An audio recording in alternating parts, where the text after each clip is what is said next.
Assalamualaikum warahmatullahi wabarakatuh. Semangat pagi.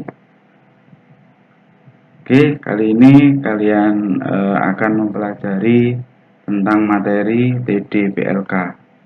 Nah, sebelum mempelajari materi tentang TDPLK, kalian nanti diharuskan mempelajari tentang materi AKD. Nah, materi AKD nanti berkenaan dengan materi K3. K3 itu keselamatan, kesehatan kerja. Ya, jadi sebelum pembelajaran TDPLK nanti berbarengan dengan materi analisis kimia dasar. Ya. Oke. Materi TDPLK ini materi teknik dasar pengelolaan laboratorium kimia. Saya harap anak-anak tetap semangat ya, walaupun di masa pandemi COVID-19 tetap mengikuti materi ini sampai itu ya, walaupun di masa pandemi COVID-19 tetap mengikuti materi ini sampai tuntas. Itu harapan dari saya. Oke, slide selanjutnya. Dari keamanan, keselamatan, dan kesehatan lingkungan hidup. Kenapa harus mempelajari K3LH? Karena K3LH itu sangat penting terutama pada instansi atau perusahaan-perusahaan besar. Nah, itu selalu jaga K3LH. Nah, K3LH tadi, kalau K3 sendiri yaitu keselamatan, kesehatan kerja, kalau LH-nya sendiri yaitu lingkungan hidup. Nah, kalian harus memahami tentang K3LH dulu sebelum mulai pembelajaran TDPLK. Nanti K3LH saya ulangi lagi dipelajari barengan tentang materi AKD. Awal permulaan kalian mempelajari tentang materi yang ada di lab. Itu ya. Jadi selalu jaga K3LH. Ya. Keselamatan, kesehatan, kerja, lingkungan hidup. Ya. Oke, untuk materi TDPLK nanti kalian mempelajari tentang inti utamanya yaitu kompetensi dasar. Di antara pada poin pengetahuan. Nah, situ kalian diharapkan memahami prinsip pemilihan alat berdasarkan ketelitian pengukuran yang dipersyaratkan. Jadi nanti kalian diharapkan untuk memilih ya alat yang mempunyai kategori ketelitian pengukuran yang dipersyaratkan. Kemudian untuk poin keterampilan, kalian diharapkan memilih alat ukur sesuai dengan ketelitian yang dipersyaratkan. Jadi nanti kalian memilih alat, kira-kira alat apa yang digunakan untuk misalkan pembuatan larutan, itu ada pengukuran berapa volume yang diperlukan, itu alat yang digunakan nanti dalam materi TDPLK pada KI KD 1 ya, kompetensi dasar dan kompetensi inti yang pertama. Kemudian alat yang pertama yang kalian pahami nanti tentang timbangan analitik. Nah, timbangan analitik itu dibilang dengan neraca Haus. Nah, di sini alat ini digunakan untuk menimbang zat. Nah, menimbang zat satuannya sebagian besar menggunakan satuan gram. Nah, alat ini sebelum digunakan harus bersih dulu dan tidak noise atau tidak ada bisingan di antara alat ini. Jadi alat ini berjalan maksimal kalau tidak ada kebisingan. Kemudian alat ini harus stand kuat di meja yang datar. Ini ya. Jadi kalian sebelum menggunakan alat ini nanti kalian harus memahami SOP-nya. Apa SOP itu? Standar operasional prosedur.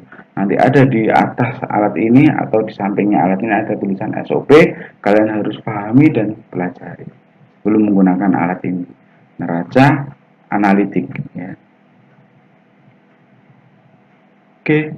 Nah, jadi ya timbangan tadi dimaksud dengan timbangan analitik, digunakan untuk menimbang massa suatu zat ya, itu tentang neraca analitis ya, atau timbangan analitik. Kemudian alat-alat laboratorium kimia. Di antara yang pertama itu ada gelas ukur. Nah, gelas ukur itu ada berbagai macam volume atau ukuran. Di sini ada ukuran 10 mili yang paling kecil ya.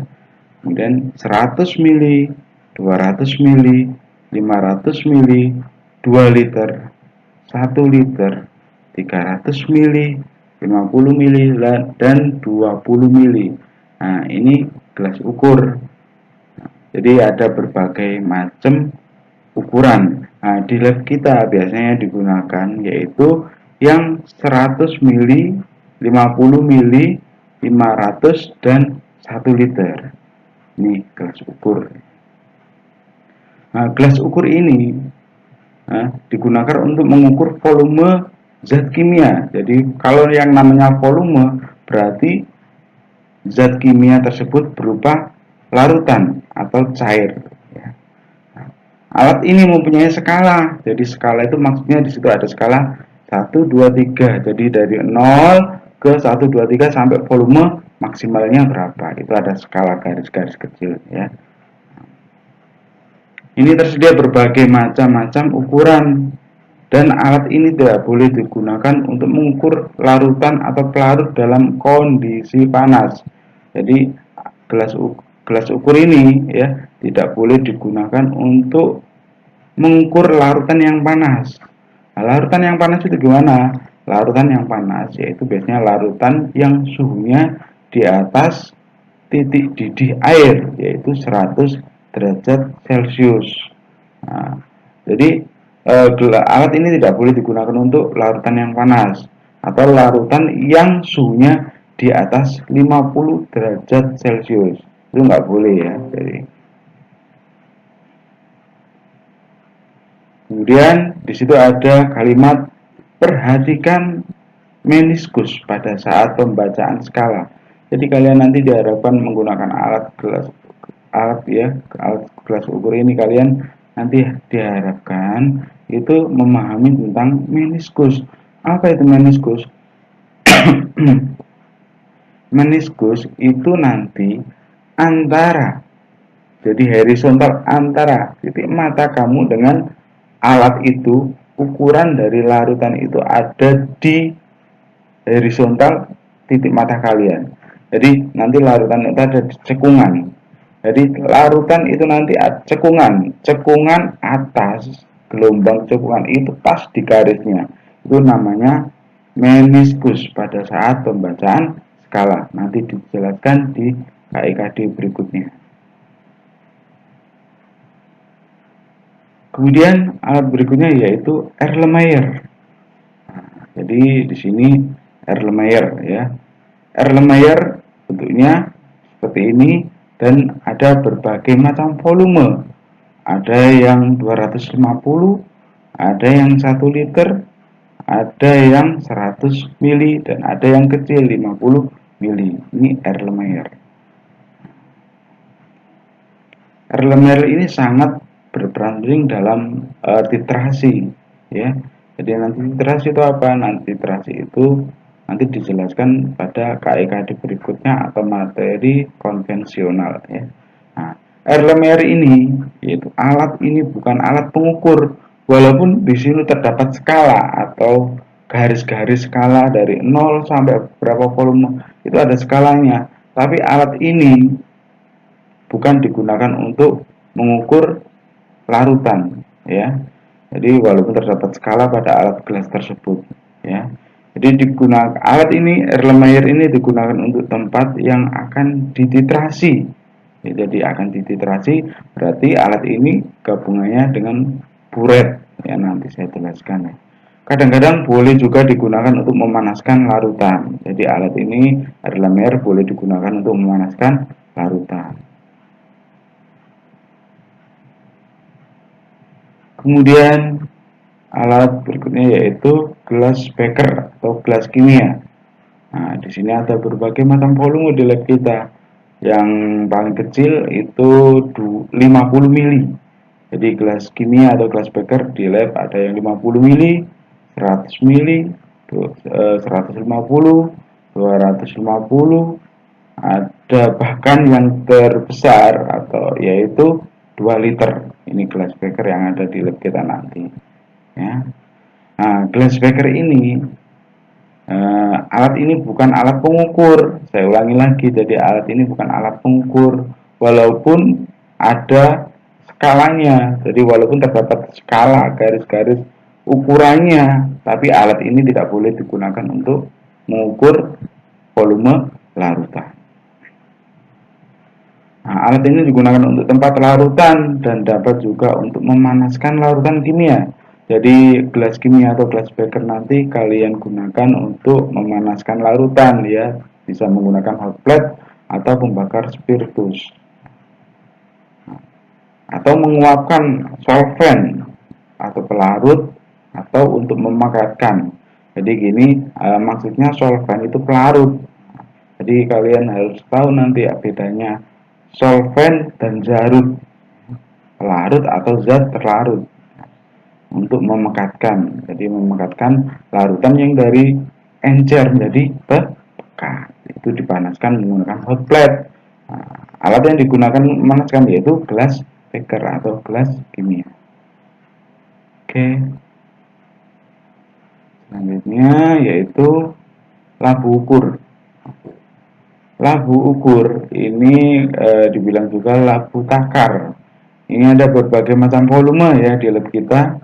Yang paling kecil itu 50 mili. Nah, di sini ada gambaran 100 mili, 250 mili, 500 mili dan 1 liter. Nah, di lab kita tertinggi ada 2 liter. Jadi ini labu ukur ya. Jadi ada urutan berbagai macam volume. Jadi nanti kalian kalau praktek itu ambilnya dari volume yang diperlukan berapa, itu ada tempatnya sendiri ya. Jadi ini tempat volume 50, 100, 250 itu nanti ada tempatnya sendiri. Nah tadi ya labu ukur itu labu takar ya istilahnya. Jadi labu ukur digunakan untuk menakar volume zat kimia dalam bentuk cair pada proses preparasi larutan. Jadi maksud kalimat ini yaitu labu ukur tadi digunakan untuk mengukur volume zat ya. Jadi volume zat kimia atau zat cair dalam bentuk cair pada proses preparasi larutan. Jadi nanti misalkan labu ukur ini kalian ambil larutan asam sulfat dikasih beberapa mili, misalkan ya 10 mili larutan asam sulfat ditaruh di air lumayer yang 250 mili. Nah, kemudian itu kan cuma 10 mili kan. Nah, di situ air lumayer misalkan atau labu ukur di situ misalkan ukurannya 100 mili.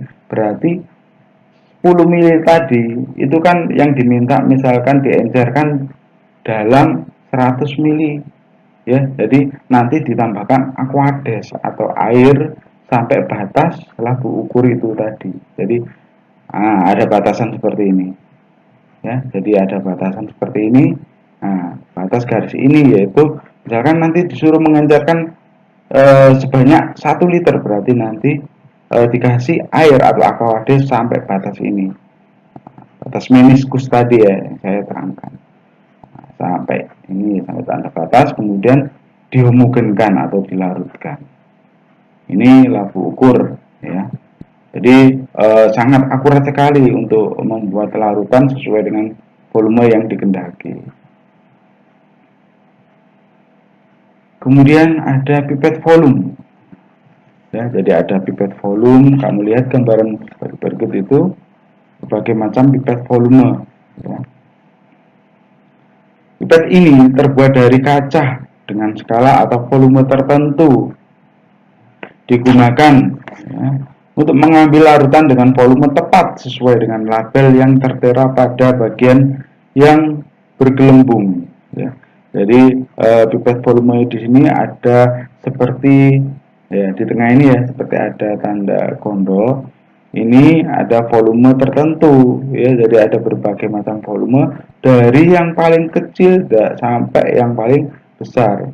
Nah, ukuran volume dari pipet volume ini yang paling kecil yaitu 1 mili ya, 1 mili. Nah, di tengah ini ada tulisan nanti ya, 1 mili, 2 mili, ada yang 5 mili ya. Di sini kalian mengambil larutan itu menggunakan ya propyret atau bulb. Jadi nanti memumpah ya. Jadi ini dituang di larutan tertentu di botol zat, kemudian dipompa di bulb. Nah, nanti ada keterangannya sendiri ya. Ini pipet volume. Jadi pipet ini terbuat dari kaca dengan skala atau volume tertentu digunakan untuk mengambil larutan dengan volume tepat sesuai dengan label yang tertera atau volume yang dikehendaki. Jadi misalkan pengenceran larutan asam sulfat memerlukan larutan asam sulfat 1 mili ya, berapa konsentrasinya, kemudian diencerkan di labu ukur. Nah, itu nanti ya. Jadi volumenya tepat sesuai dengan label yang tertera pada bagian yang menggelembung. Jadi gondok tadi ya. Jadi yang di bagian tengah tadi itu menggelembung. Nah, ini ya. Nah, ini ada ukurannya tertentu sampai tanda batas. Tanda batasnya gimana kalau ambil larutan ini menggunakan pipet volume? Nah, diambil dengan bulb ya. Ini sampai tanda batas biru di sini ya. Biru.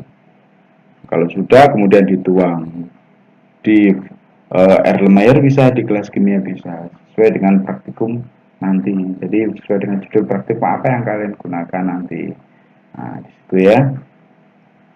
Nah, gunakan propyret atau bulb untuk menyedot larutan. Berarti nanti itu selain alat ini ya, jadi alat ini nanti itu kalian menggunakan bulb ya, seperti pompa itu ya, bulb ya, bola untuk bola hisap ya.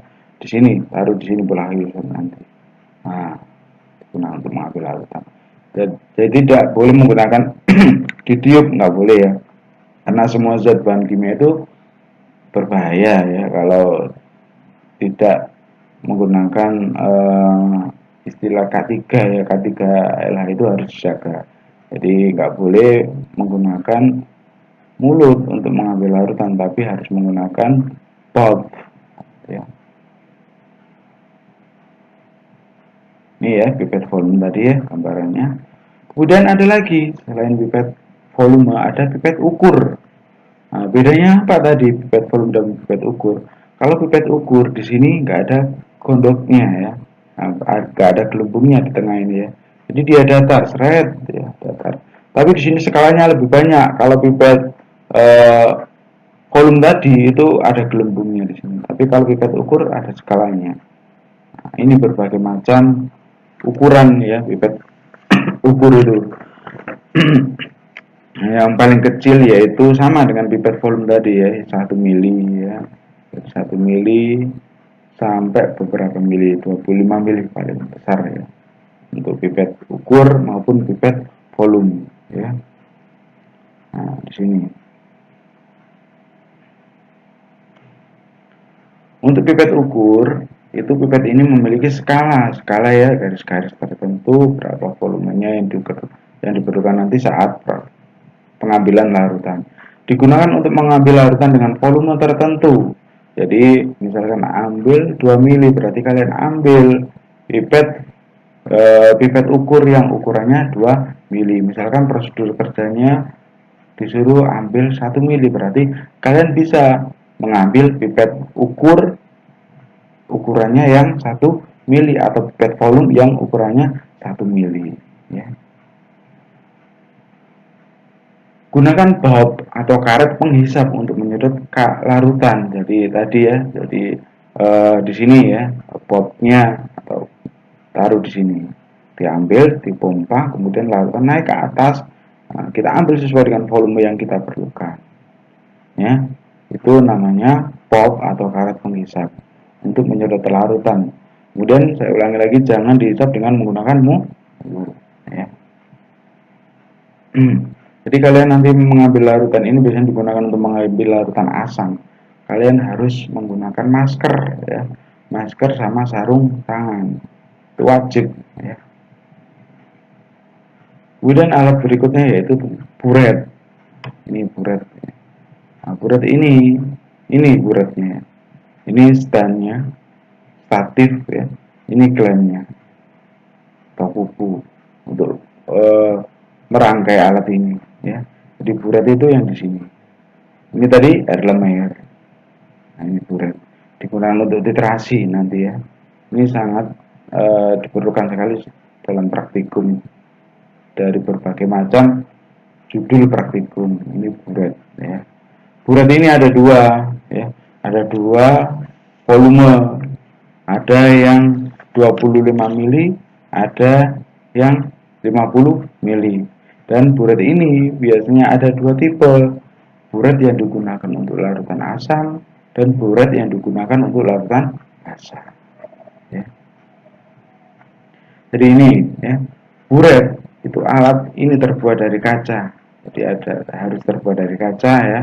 Jadi berbagai macam alat kimia itu distandarkan ya. Jadi harus terbuat dari kaca Pyrex, bukan kaca sembarangan ya, tapi kaca Pyrex ya. Jadi untuk analisa itu wajib menggunakan kaca untuk analisa kimia.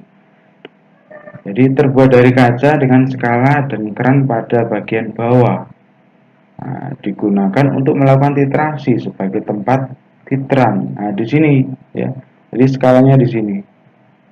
Nah, skalanya di sini, nolnya di sini. Jadi nanti wajib diisi sampai penuh. Nah, ini kerannya. Jadi kalau volumenya eh, sudah ada perubahan warna atau titik ekivalen, maka kerannya ditutup. Ya. Nah, volume yang diperlukan berapa nanti di sini. Ini buret nanti ya, nanti pelajari lagi di materi berikutnya atau KIKD berikutnya. Ini buret ya. Ini tolong dipahami video dari Bapak Bambang. Pengenalan alat-alat laboratorium. Antaranya gelas ukur macam-macam, ada yang 100 mili, ada yang 50 mili, 25 mili, tergantung kebutuhannya. Dan ini hanya digunakan untuk larutan yang akurasi kebenarannya 99%. Berikutnya adalah Erlenmeyer.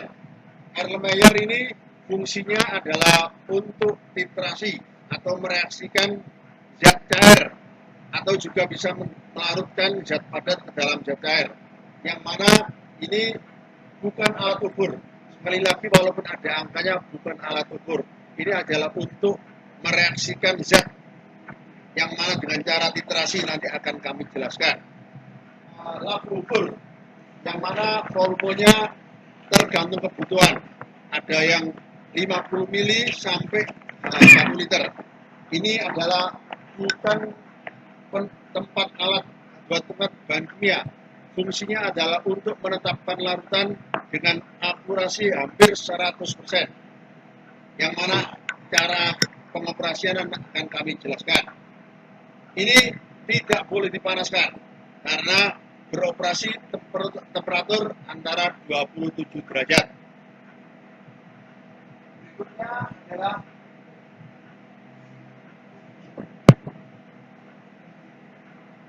gelas kimia atau beker gelas, yang mana ini adalah tempat untuk melarutkan. Ini bukan alat ukur, walaupun ada angka-angkanya, ini bukan alat ukur. Yang mana fungsi bisa dipakai pemanasan ataupun tidak tanpa pemanasan. Ini adalah untuk melarutkan zat padat dalam larutan. Bisa dipanaskan. Berikutnya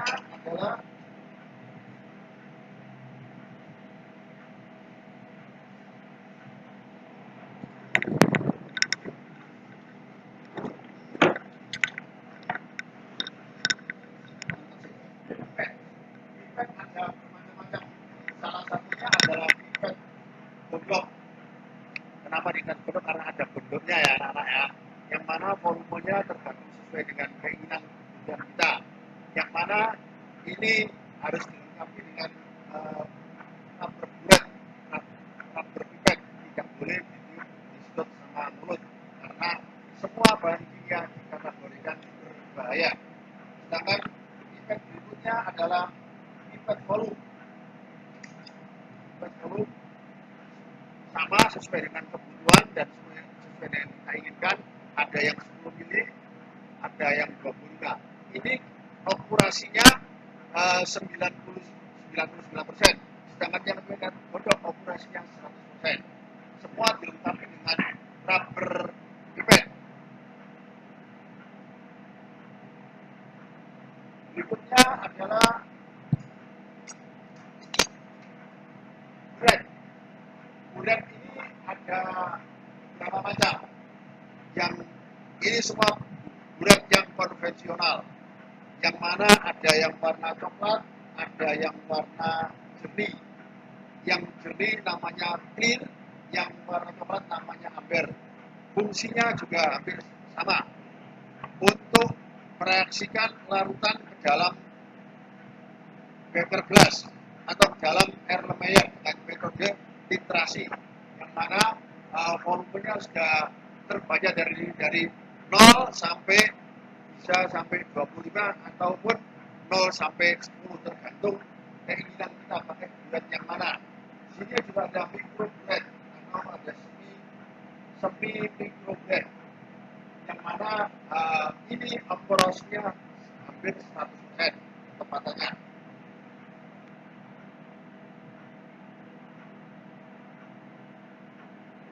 Oke, itu tadi peragaan penggunaan alat atau pengenalan alat yang dipandu oleh Bapak Bambang. Ya. Jadi anak-anak, saya harap memahami betul ya, karena ini materi inti dalam TDPLK. Ya. Jadi nanti kalau saya harap setelah menyaksikan materi PPT ini, nanti kalian saya harap dipahami lagi ya. Yang nggak paham nanti bisa ditanyakan ke Bapak Bambang ya.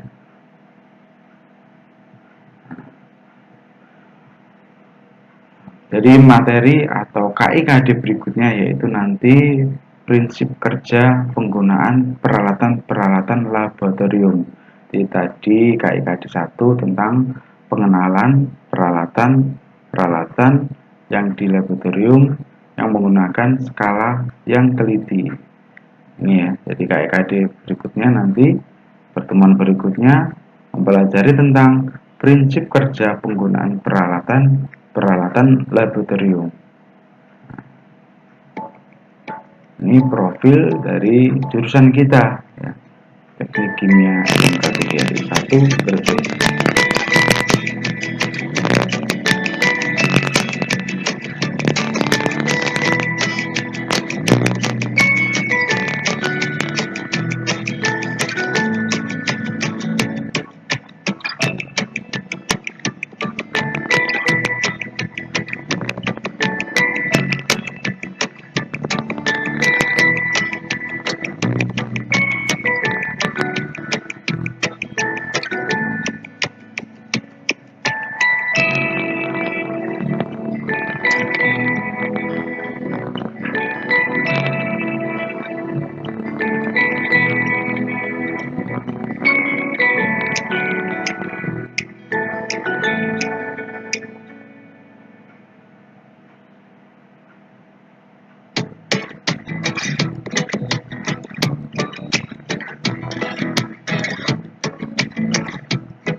Ini ya, K3.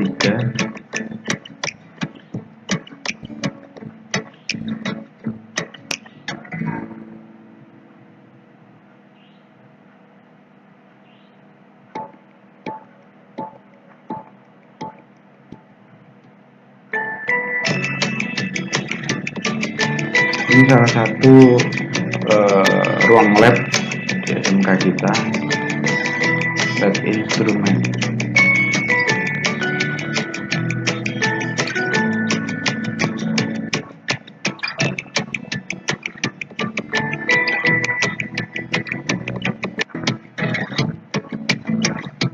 Nah, ini tempat pengambilan alat dan bahan.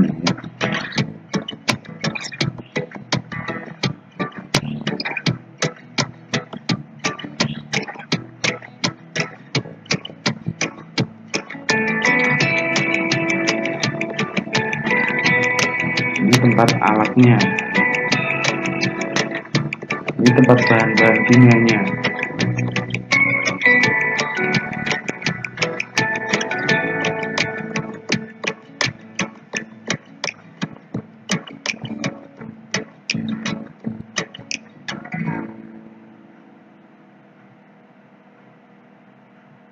Itu alat-alat untuk pemanasan. Oke, itu sebagian.